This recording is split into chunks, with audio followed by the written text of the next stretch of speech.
台南市立病院家庭医学科的医师严秉成表示，大多数的民众认为骨质要承受真大的力量才会来发生，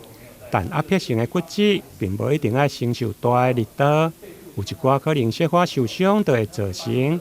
其实这拢甲骨头的强度、甲品质变差有关系，也就是骨质疏松。因此，如果会用早期发现、介入治疗，嘛会用来预防骨质。骨质疏松来说，最重要的问题就是年龄啊，所以年龄是一个最大的风险，它会造成骨质疏松。那我们如果要去做这个筛检，就是超过50岁以上呢，我们就会建议他到不管是家医科啊，或者是各医院的这个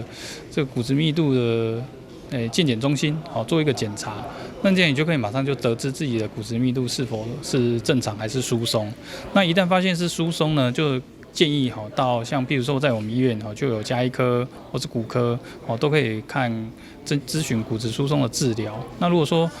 算起来的风险比如说我们会算一个 FRAX 的这个风险评估，算起来如果风险是骨折风险是偏高的，通常我们就会建议这个开始做一个药物的治疗，预防未来在不小心，比如说有的人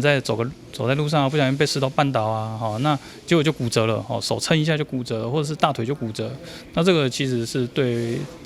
患者来说是一个得不偿失的状况，所以我们反而是建议，希望可以的话，就尽量在这个骨质疏松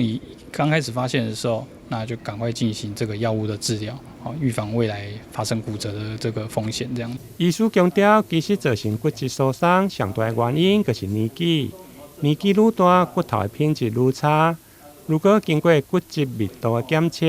证实有骨质疏松，医师建议还是要以药物来治疗，不但会用让骨质的密度渐渐来恢复，如果接近正常，嘛会用来停药。台南新闻林根采访报道。